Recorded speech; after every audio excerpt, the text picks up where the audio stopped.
Hello and welcome. This is Code Files on Third Eye Africa TV, your number one channel when it comes to crime watch in Africa. We are here for crime prevention, investigative reporting, and of course, community safety. Your program is your program at this time, and you're welcome. And this is a program where we do an overview of crime cases, naming corruption, criminal, all kinds of cases that have suffered, prolonged, or if you like, endlessly in our courts. And you agree with me that corruption is one of the many problems bedeviling the country at the moment. And when we center our attention on corruption, it means that once corruption is dealt with, it will cascade or definitely have a ripple effect in other sector of our economy. And today is not going to be a different one. We are bringing one of the topical cases we have in the justice sector that has been pending, prolonged or dragged for a while, if you like. And you'll know that I don't always do this alone when it comes to code files. I will just take a break here. I'll do a little prologue for you that will set the pace for our discussion for today. Then when I come back, I will be introducing my guest to you, who is right here with me in the studio already. My name is Charles Agedu, and I'm your host on this show called Files on Third Eye Africa TV. So don't go away. I'll be back after this break.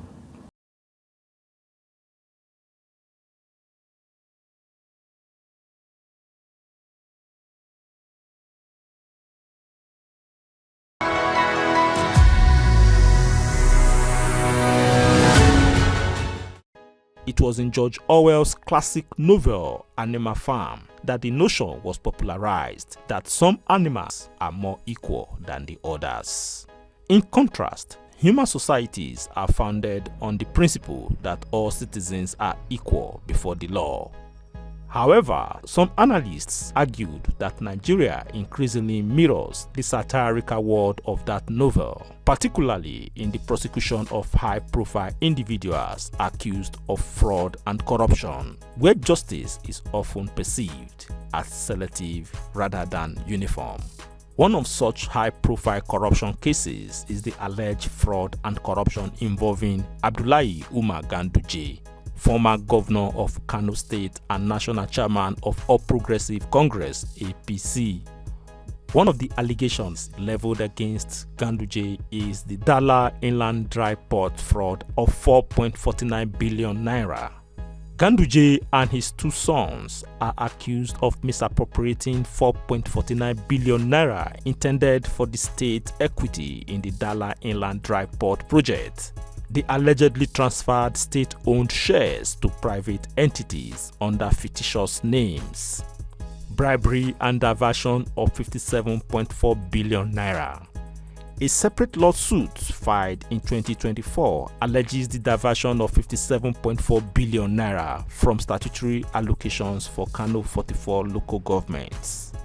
Charges include criminal conspiracy, breach of trust, and acquisition of luxury properties in Dubai and Abuja with the proceeds.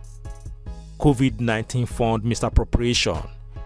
Investigations by the Kano State Public Complaints and Anti-Corruption Commission (PACC) involved the alleged diversion of 1.376 billion naira earmarked for face masks and hospital equipment during the COVID-19 pandemic. Dollar bribery scandal. This long-standing allegation stems from 2018 video that purportedly showed Ganduje receiving bundles of dollars as kickbacks from contractors. These allegations are integrated into current charges regarding a $210,000 kickback related to Katin Quarry Tester Market. As of February 3, 2026, a Kano State High Court has adjourned the trial for Ganduje, his wife, Hafsat Umar, and their son until April 15, 2026. The delay was necessitated by the need to hear pending applications and preliminary objections from the defense after absence from recent proceedings. We have an accusatorial system of justice. Nigeria being a common law country, we have the presumption of innocence enshrined in our constitution, section 36(5) of the 1999 constitution as amended. The onus is on the accusers to establish and prove the guilt of the defendant. The perception of the public is that once someone has been accused, somewhat he's guilty. But that's not how it works in court.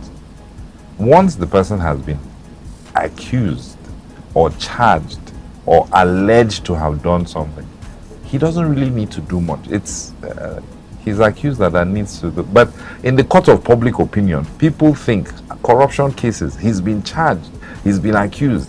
It's almost equated with a straight up verdict of guilt, and that the person should proceed from there to jail. Bail is a right, it's a constitutional right.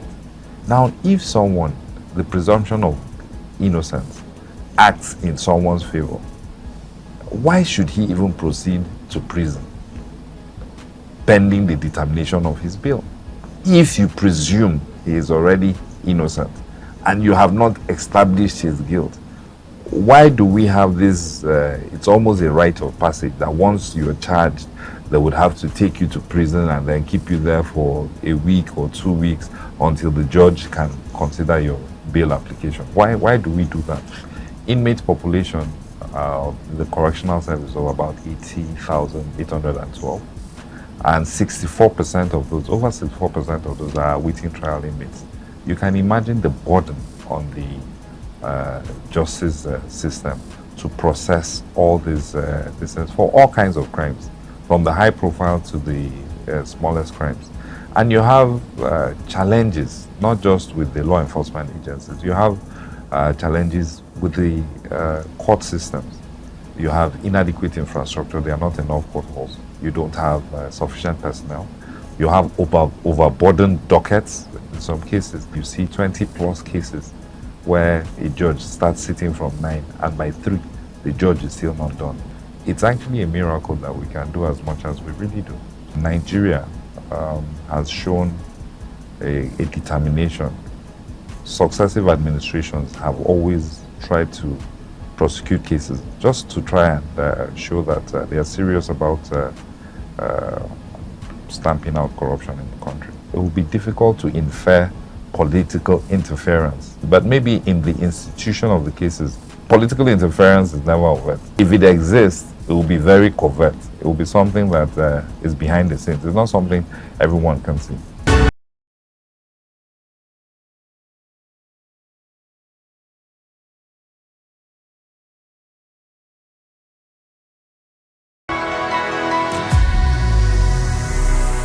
Welcome back from that break. This is Code Files on your #1 channel at this time. Third Eye Africa TV is the channel of choice at this time. And we are here for Code Files again, and it's your program that seeks to do an overview of cases, unresolved cases, numerous cases in our courts that have dragged for long, if you like, forgotten or abandoned. But today, we are bringing one of those cases. If you have just listened or watched that prologue that I played for you, that has kind of set the tone for what we'll be talking about today. The case involving the former Kano State governor and the former chairman of the All Progressive Congress, APC.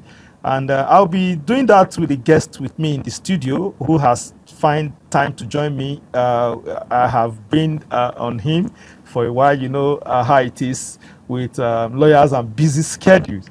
And today I have with me in the studio Idiong, who is a managing partner, law partners and associates. He has joined me today in the studio to do the case in review. Thank you, sir, for joining us on the program today. Thank you for having me. I know I have been on you for a while now, and I must appreciate you for finding time to join me on the program today. You've been very consistent. Thank you. All right. And from that prologue, I think that kind of sets the tone for our conversation today with the case involving, let me just put a question to you. Can you give us an overview of the alleged fraud, corruption involving Abdullahi Umar Ganduje, former Kano State Governor and chairman of the All Progressive Congress, APC? Well, I don't know whether I'm competent to give an overview, but the case, as we know it, is the video, the alleged video, where he's alleged to have been given foreign currency. I think it was dollars or something like that. I think the much I know about that case is that it was taken up by the Kano State government, the administration that succeeded him. You know, an overview would include acknowledging that there might be much more than meets the eye in terms of the motivations for taking that case to court. Seeing that it was another party that won the gubernatorial elections. Okay, that is just one of the many allegations. I have some other ones here, which borders on, the dry Portland that involves over 4 billion. I have another one that involves bribery and diversion of over 57 billion. There is another one that involves COVID fund misappropriation that is over 1 billion. Then, of course, the video you talked about that went viral around 2017 and 2018. But let me just ask, what is your take on the many high-profile corruption cases pending in our courts today? Well, it's commendable that we prosecute corruption cases. I remember a time prior to the administration of Olusegun Obasanjo, we rarely had corruption cases, and ever since then, the country, ever since the set of the EFCC and the ICPC, and Nigeria has been prosecuting cases, and we have quite a number. But it's a good move for the country. It shows that we are serious about tackling these issues. For corruption is not just unique to Nigeria. It's a global phenomenon in most countries of the world. Yes, but the question is, some of these cases have been there for over 10 years. Some have been there since even the Obasanjo administration, right back as far back as when the current NSA, Nuhu Ribadu, was the EFCC chairman. There were cases involving former governors, former political office holders that have been swept under the carpet. And this is what actually necessitated this program, called Case Files. So are you not worried that it is not just about, naming and arresting and arraigning people, but why do you think we have this endless list of, alleged corruption or crime cases that have been, abandoned or left unresolved? Well, there are many factors that actually determine or make it impossible for corruption cases to proceed, and very few of those factors have anything to do with the defendants being prosecuted. In some cases, you have logistical problems. You have problems that emanate from the law enforcement agencies in terms of the ability to produce witnesses in courts. You have challenges, judicial challenges. Sometimes the judges that are handling these matters are overburdened. Their dockets are overburdened, and their adjournments are pretty long. And by the time the case comes around, the judge may have retired, or may have been elevated, or may have been transferred out of jurisdiction. There are also issues as to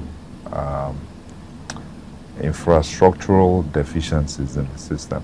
You know, sometimes trying to even get defendants to the court or bringing them to court, presuming that they are probably still in correctional facilities. So there are quite a number of issues that and problems that account for why some of those cases are being delayed.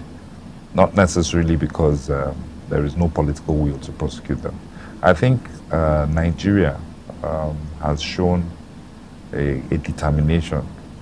Successive administrations have always tried to prosecute cases just to try and show that they are serious about stamping out corruption in the country. So there are so many reasons why cases do not proceed. Okay, but do you think one of these reasons, like a lawyer has mentioned here in one of my past episodes, Yeah. do you think the prosecution agencies, the EFCC, NDLEA, ICPC, DSS, name them, do you think they do enough diligence when it comes to investigation before, parading these individuals or arraigning them?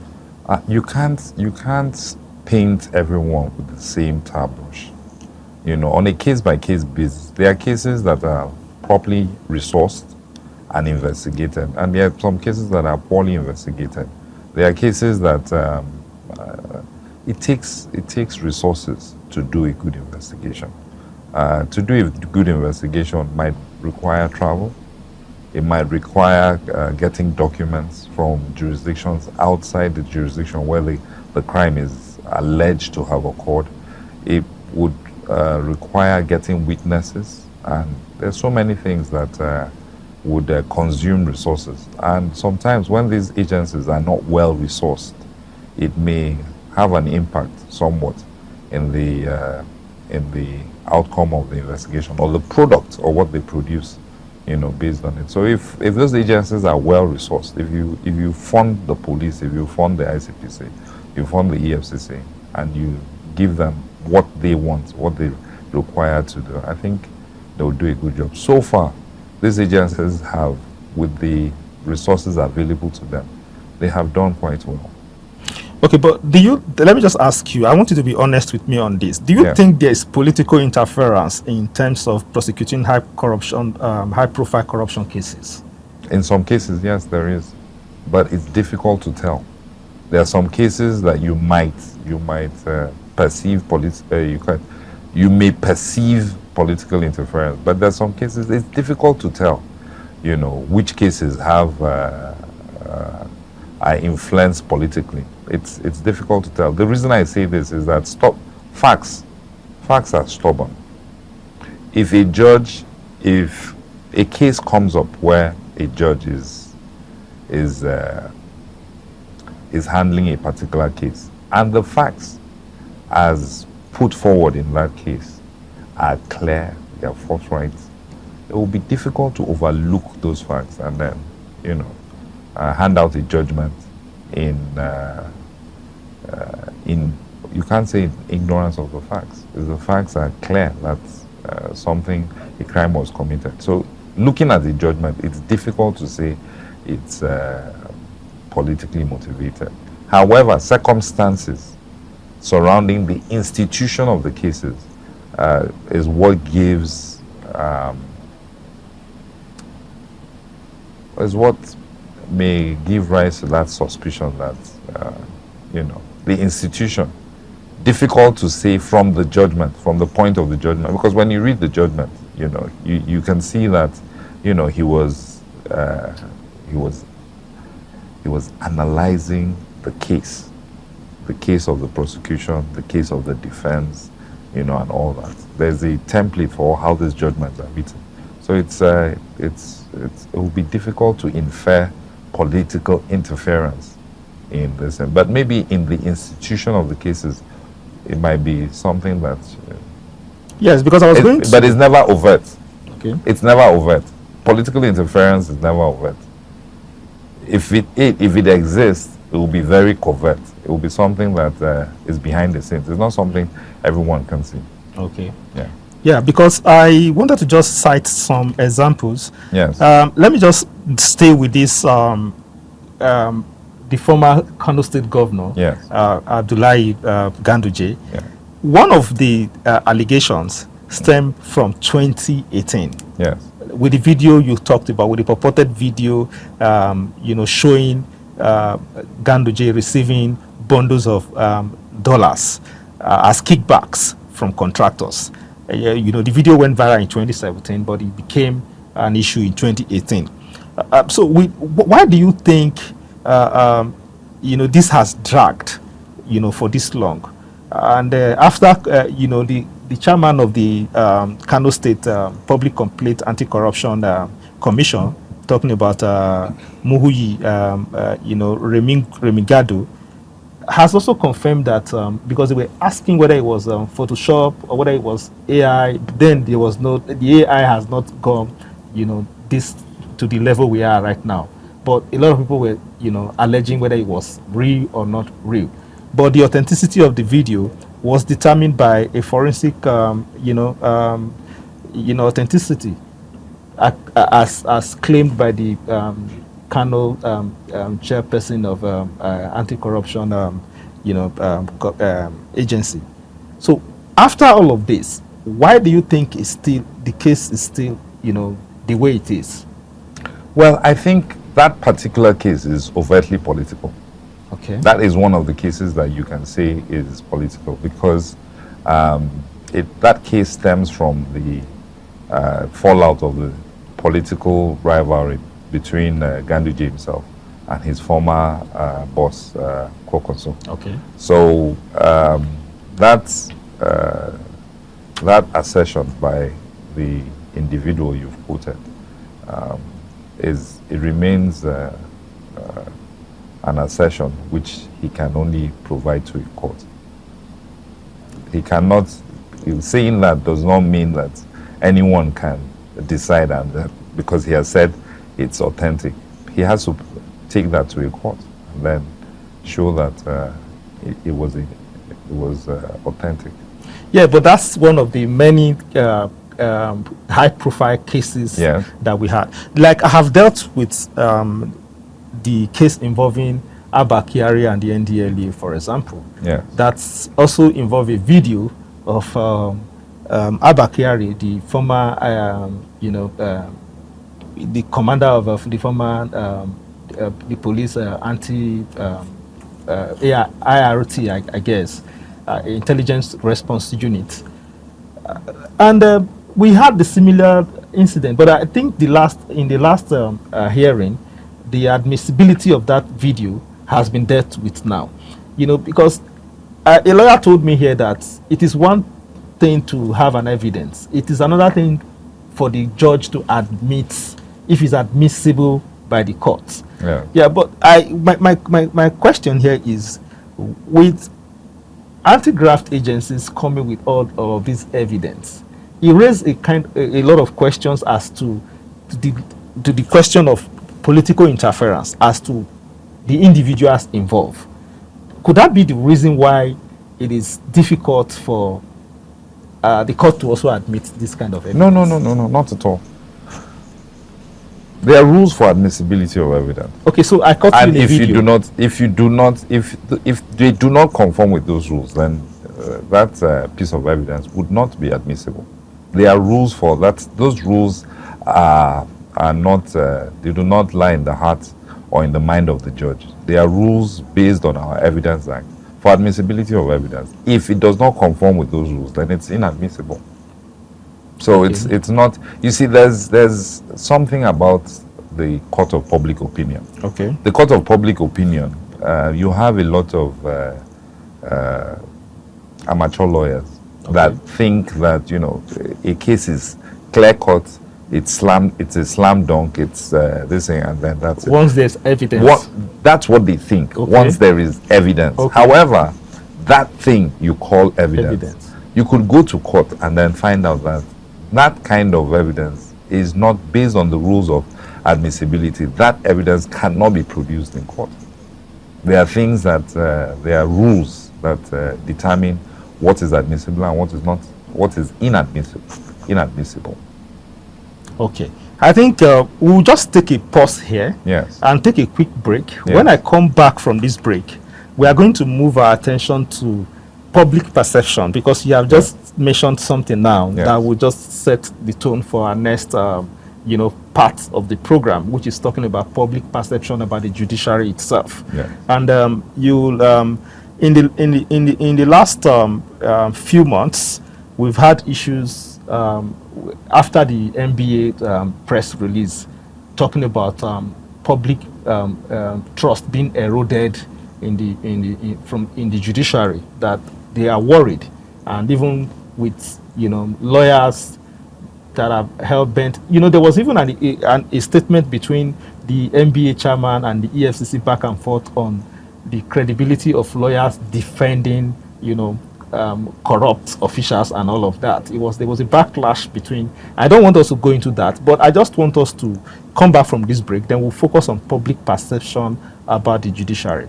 And viewers, in the last 20 minutes or thereabouts, if you have just joined us, you have missed just some exciting moment with my guest here in the studio, who has joined me to do an overview of alleged fraud and corruption case involving the former Kano State governor and former All Progressive Congress chairman, in the person of Abdullahi Umar Ganduje. And that's the case in focus today, and of course, and other issues surrounding, justice dispensation in Nigeria. And the program is Code Files and is exclusive on Third Eye Africa TV. And my guest has been Idiong, who is a managing partner, law partners and associates. He has joined me in the last 20 minutes, and if you have missed that first part, be rest assured that this second part is even more going to be interesting than the first half of the program. So don't go anywhere. We'll just take a quick break and we'll be back to continue the conversation. I report. Have you ever witnessed a crime or suspicious activity around you? Don't stay silent. Take action. You can now report crimes easily by sending videos to us on I report. Record a video and a brief narration of the incident with the location and send to 0701 372 8007 on WhatsApp only. Your action could help save a life or stop a crime in progress.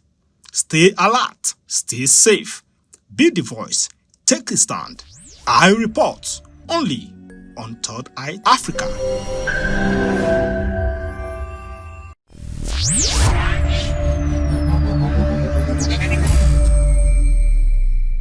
Welcome back from that quick break. It's still Code Files on Third Eye Africa TV, your number one channel when it comes to crime watch in Africa.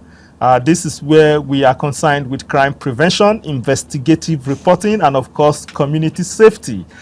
Code File is a program that deals with cases, unresolved cases, and forgotten, if you like, cases, abandoned or laid to rest cases, like I will always say here.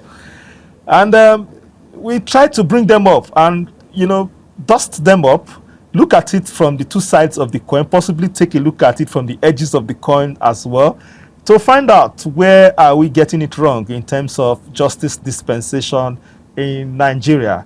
And I have been joined on the program today by a lawyer, Idiong, who is the managing partner, law partners and associates, to do an overview of one of the many lingering cases in question today, which is a case involving fraud and corruption involving the former Kano State governor and former party chairman of the All Progressive Congress.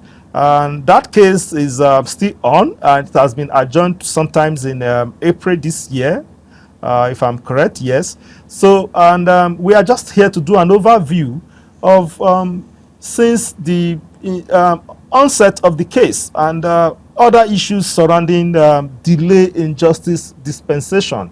And thank you once again for finding time to join me on the program today. Yeah, thank you. You're welcome back, and we want to take a look at public perception right now when it comes to justice dispensation in Nigeria. The judiciary, they say, is the hope of the common man. And with considering the number of inmates awaiting trial in our correctional centers today, what do you think can be done, to enhance public trust and, of course, dispensation of justice in the country?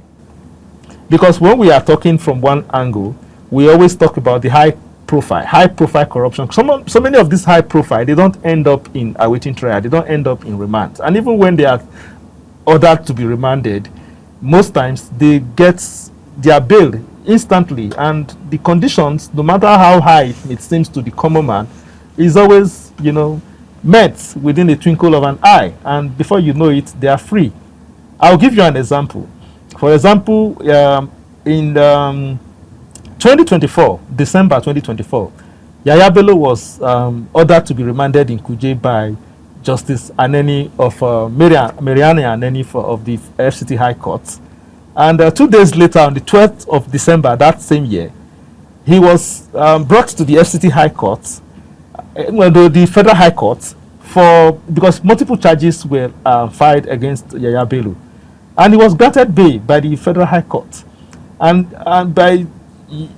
I think by the order of hierarchy, if you were asked to be remanded by a lower court and a higher court grants you bail for a similar offense, I think you can enjoy that bail. I think that was what was applied in Yaya Bello's case. And he never stepped his foot into Kuje. So, I want to ask, what do you think about the overcrowded correctional centers that we have in the country, with many inmates? Over 70% of the inmates are awaiting trial. Their cases have never been heard. And if they are eventually convicted, some of them might have even overstayed the actual sentence in custody. What do you think this is doing to our public trust in the justice sector, and what can be done? Well, we have an accusatorial system of justice. Okay. Nigeria being a common law country, we have the presumption of innocence enshrined in our constitution, section 36(5) of the 1999 constitution as amended. Provides that everyone charged with a criminal offense Presumed innocent. is presumed innocent until his Proven guilt guilty. is established by the court. Now, with that presumption of innocence, it means that the accusers have the onus. The onus is on the accusers to establish and prove the guilt of the defendant. With that kind of situation, you can imagine that with the onus being placed on law enforcement agencies to prove these cases, and with the kind of challenges that they face, funding challenges, logistical challenges, challenges of capacity and all that, it would be very difficult to process through the justice system the number of Nigeria has a population of over 200 million. You can imagine with the inmate population of the correctional service of about 80,812, and 64% of those, over 64% of those are awaiting trial inmates. You can imagine the burden on the justice system to process all these for all kinds of crimes, from the high profile to the smallest crimes. And you have challenges, not just with the law enforcement agencies. You have challenges with the court systems. You have inadequate infrastructure. There are not enough court halls. You don't have sufficient personnel.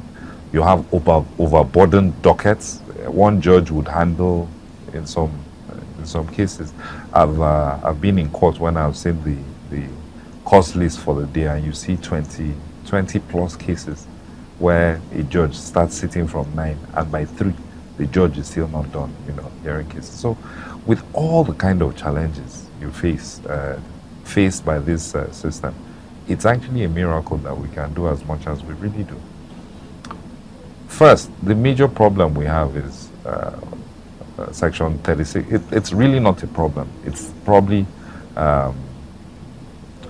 It's probably that we haven't made adequate investments in the infrastructure to bring our infrastructure up to speed so we can handle the deluge of cases that the criminal justice system is faced with. Okay. But Section 36(5) of the 99 Constitution, as amended, presumption of innocence, it will be challenging. The perception of the public is that once someone has been accused, somewhat he's guilty. But that's not how it works in court. Once the person has been accused or charged or alleged to have done something, he doesn't really need to do much. It's he's accused that needs to do. But in the court of public opinion, people think corruption cases, he's been charged, he's been accused. It's almost equated with a straight-up verdict of guilt, and that the person should proceed from there to jail. Now, the issue you raised, you said something about a bill for Yahya Bello.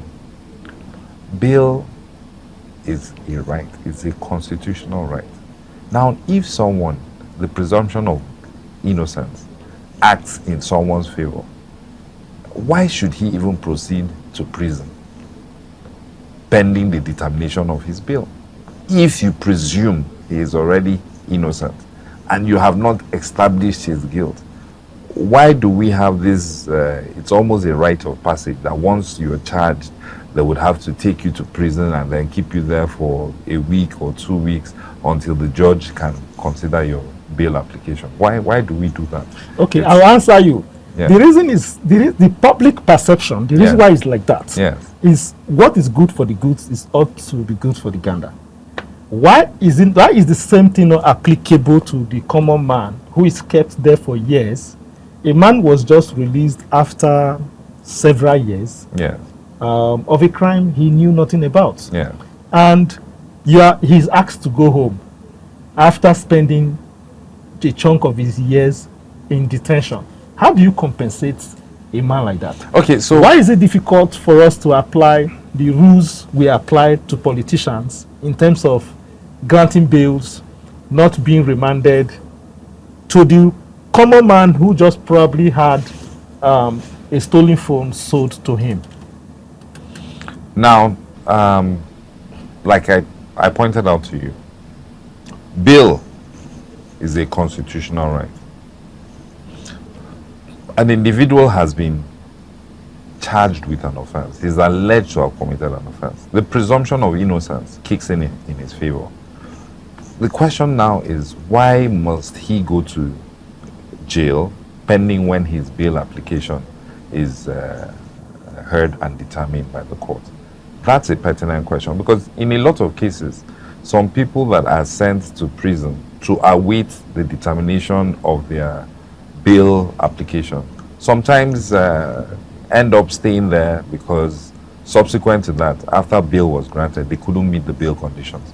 A lot of the awaiting trial inmates, for some of them, it is their inability to meet very stringent bail conditions that has probably still kept them there. I like the word stringent stringent there. Yes. Is the underlining word there. Yes. So why is it that for I don't want to use a common offense, Yes.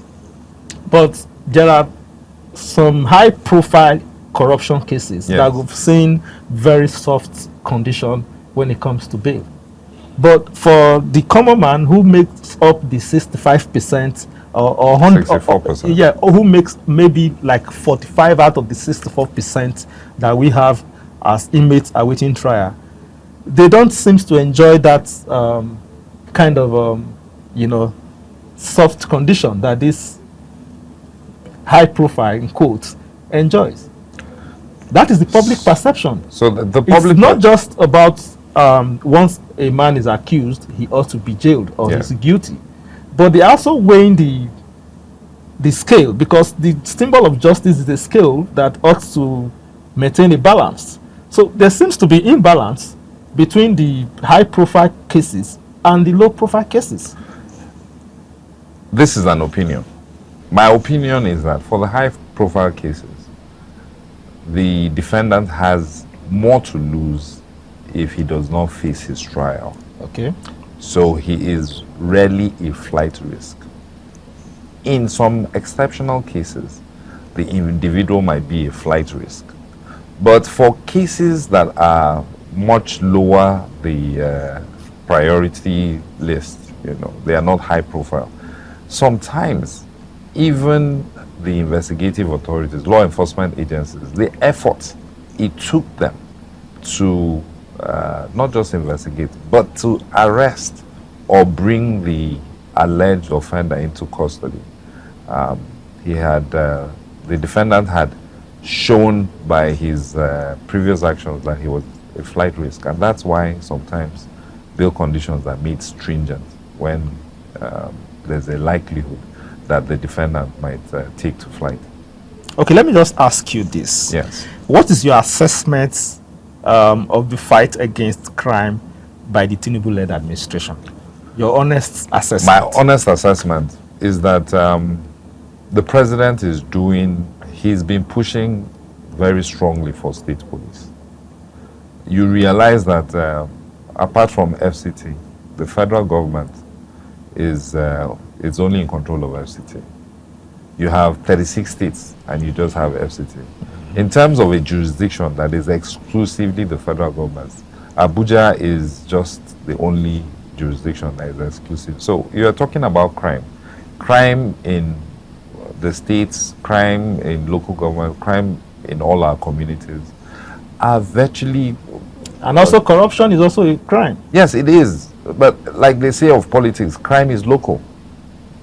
All crime is local. It has a locality, a jurisdiction, okay. Where, the federal government should not ordinarily have jurisdiction to this. But for now, they have the capacity and they have the constitutional backing that, puts the police or law enforcement agencies strictly under the federal government. Now, what the current administration, he's been pushing very strongly for state police, that at least the states should have some control over police and policing in their states. I think that push to devolve policing powers to the states is fantastic. Recently, he called for the Senate to put a constitutional provision to this end. And if that is done, and states are handling with those some crimes that are in their jurisdictions, you would see an improvement in crime prevention and prosecution. Yes, we have also echoed and kind of advocate and supported the president over time, because this is not the first time he has raised his interest in state police. Yeah. And we've discussed that on our press review. Crime Watch, a sister program that we also have on this channel. But that is not just the only thing. Yeah. A lot of people, like we said, I asked before about, political interference in some of these corruption cases. Yeah. And you remember a certain former governor who was also a former chairman of the All Progressive Congress. He's now a senator. He was a former governor of Edo State, Adams Oshomole. In one of the political rallies, he publicly declared that once you join the All Progressive Congress, your sins are forgiven. And as at today, I also read somewhere in a daily, national daily, that he has also come out to say that political crimes will not lead politicians to hellfire. That is the update of what he said previously. And we have these jokes in our local parlance these days that when a friend of yours speaks something that is not his from you, and he tells you to go to court, that is also part of what the public perception is saying. Go to court these days means something else to the public. I don't know what your perception is about this. Adams Oshomole made a political statement. He has no capacity to enforce it.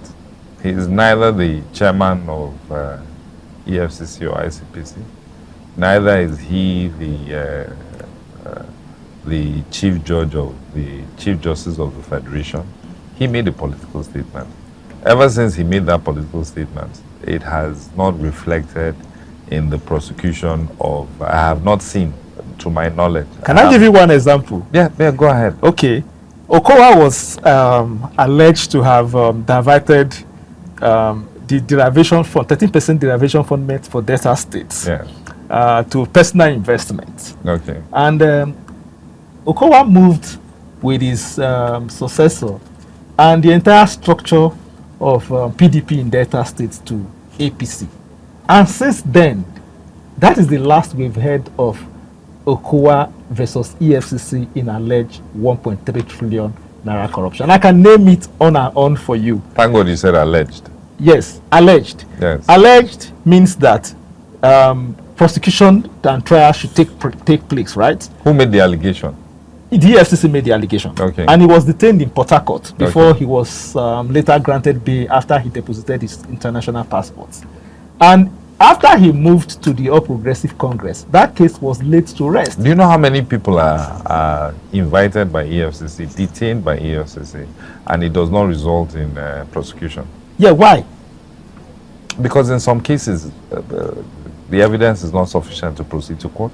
And in some cases, when you invite the defendant, he probably gives a good account of why. And then, because it's an accusation, he is innocent until you can see that you have sufficient evidence or facts to proceed to court.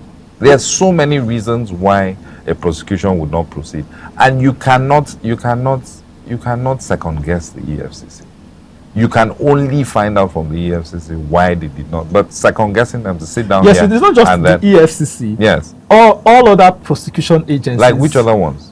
Like the DSS. Yes. Like the NDLEA. Yes. Like the ICPC. Yes. I can name them on and on. But my question is, this also is what be affecting the public opinion about the justice sector.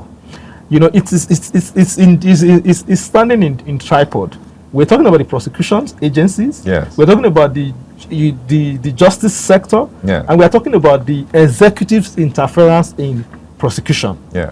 You know, and this is all communicating what the public opinion is talking about prosecution of corruption cases in the country. And I rightly just pointed at you to ask you as a Nigerian. Yeah.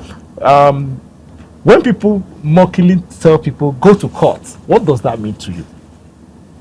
That means submit to yourself to a process-driven litigation to determine. You see, the thing about it is that the court of public opinion is not as rigorous as the real court. Yeah, but even the NBA admitted in their New Year's press release that the unresolved and prolonged criminal corruption cases is eroding public trust in the justice sector. Yeah. That is coming from a body, the Nigerian Bar Association. Yeah. So it means that it's not just about the public alleging now. Yes. There's also some element of connection between what the public opinion says and what is actually playing out in our. But you see, the thing about it is that we do not give the law enforcement agencies, we don't give them enough due. We don't give them enough credit for the successes they've achieved. We complain more than we acknowledge. If you actually look at it, if you actually look dispassionately, can you say that they have not achieved some successes? Recently, there was I saw a press release about the conviction of a former senator, and I think it was the Supreme Court that upheld a conviction recently. That's a big deal. In Nigeria, we might think the percentage of the cases as to conviction. How many of these cases result in a discharge and acquittal? Yeah, but some of them, How justice many? delay. They said is not. Is justice They say denied? it's not, but I Yeah. think it's kind of justice denied the way it is now. Yes. Yeah, because so many of them, the cases have been laid to rest. They Like I have said. not been laid to rest. But why are we not? They've not been laid to rest. Sometimes it comes down to the Nigerian public. We have a very short attention span. Once you pick up a case and it is trending, it's in the news 24/7, people, follow, keep track of it. But after some time, they move on to the latest trend. The latest trend. And those cases, some of them still go on in court. If you go to the No, court, we go to court. Yes. I follow up most of these cases myself in Yes. court. Like the ones that have not been laid to rest, we know them. The Yeah. ones that have been laid to rest, we also know them. that have resulted in acquittals. Not acquittals, but Yes. still ongoing. The trial is being continued. Yes. So like Which case? like the case of Yaya Bello that I mentioned. Yes. His trial is on. The case of Desian, even if he's out of this country, Yeah. is on. Sambo Dasuki is still on. Yes. Yes, and a lot of them.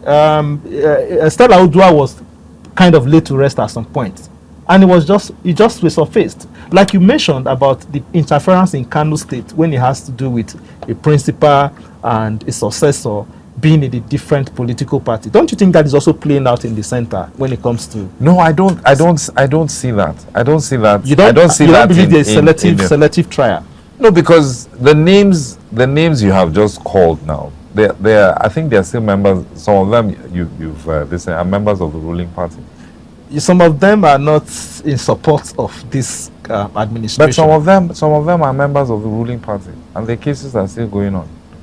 Some of their cases are some of the individuals you've mentioned, and some you haven't mentioned, are members of the ruling party, and the cases are going on.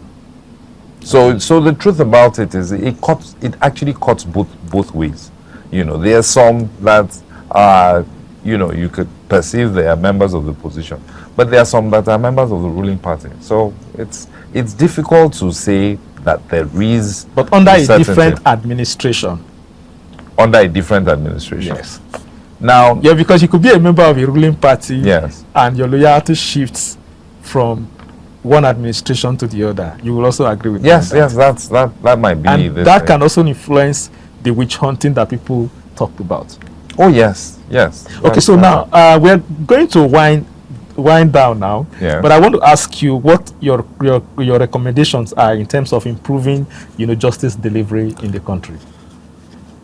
Do we need a special court, for example, for corruption and criminal trial when it comes to decongesting the correctional centers, when it comes to speedy trial? Because there are some cases, like the Nnamdi Kanu case, for example, the terrorism trial. You saw the drag that was on in the previous, when it was under the former justice that recused herself from the trial. And when Justice Omostosho took over, and it became like a weekly trial, and until judgment was delivered. Why can't we have similar approach in some of these cases? That is the question, because it just looks as if when it comes to what is good for the goods should also be good for the gander. That is the point the public opinion is talking about here. So in all of this, what are your recommendations in terms of justice dispensation in the country? One, we have to invest in capacity. We have to build capacity. You need many more judges than we currently have. The president recently sent a bill to the National Assembly to increase the number of justices of the Court of Appeal from 90 to 110. That is a good move. We need to appoint many more judges of the FCT High Court, State High Courts, and the Federal High Court. That's one. We need to invest in technology. In 2026, we still have courts and judges that manually recording. Yes, take down proceedings in longhand. We need to upgrade. We're doing AI. We're attending meetings now, and AI is taking the minutes of the meeting. And immediately after the meeting, you can have the minutes. It's no longer how it used to be, where you had a stenographer or someone writing shorthand. I mean, The technology is on the shelf. We need to make investments. We also need to increase the capacity of law enforcement agencies. We need to fund them properly. Adequate budgetary provisions have to be made in terms of the kind of resources. You find it very, very disheartening that sometimes when a case is reported to a law enforcement agency, a challenge is moving the personnel to go to the alleged location, and they don't have vehicles. They don't have vehicles. They don't have, if they have vehicles, they probably don't have fuel, And the number, you need to increase the number of so that you can have more resources, more personnel, put on cases. Training, we need to invest. We need to get, better trained people. You need to send them. So there are so many things. But like I said, if wishes were horses, then beggars would ride. For all these things, the government also has these constraints to provide services in other areas. So even if we had all that this thing, it would still not be enough. But we need to make investments in all these areas that I have pointed out. And that would help. It would go a long way if we can make investments, to All right, shorten time. It's a good point to anchor it there. And we have been in the studio in the past 50 minutes to do an overview of justice dispensation, and with a special focus on the corruption and fraud allegation leveled against the former Kano State Governor and former chairman of the All Progressive Congress (APC), talking about Abdullahi Umar Ganduje on the program today called Files. And my guest has been Idiong, who is a managing partner, Law Partners and Associates. And that is where we call it a wrap on the program today. And Code Files, we come back your way again on this station, same time. And keep watching Third Eye Africa TV. Remember, crime prevention or crime fighting, it's a collective responsibility. And while we do our own bit here, we want you to also do your bit from your own end there. Take a picture or a video and take advantage, if you are in a safe place, of our iReport platform to report what is happening in your area.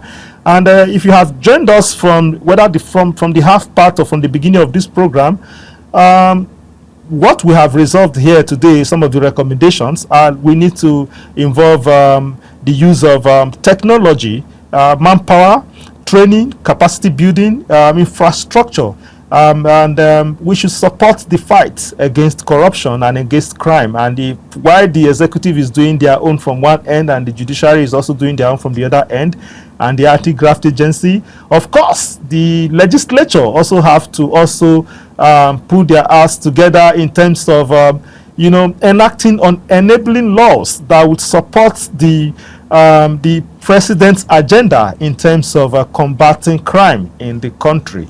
And I want to sincerely thank you, Idiong, who is a managing partner, Law Partners and Associates, who has found time to join me irrespective of his busy schedule. I have bombarded you with phone calls and messages before you could find time to join me on this program. And I hope to bring you again very soon, not particularly on this subject matter, but you will agree with me, we have numerous and endless list of cases, unresolved cases, lingering cases in our courts as we speak today.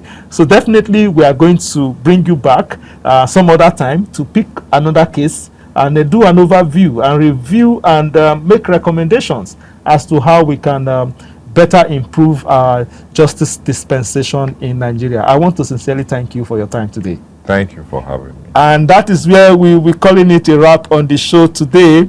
Don't forget to join me on the program again on this same station and same time. I remain your host, Charles Agedu. Keep watching Third Eye Africa TV.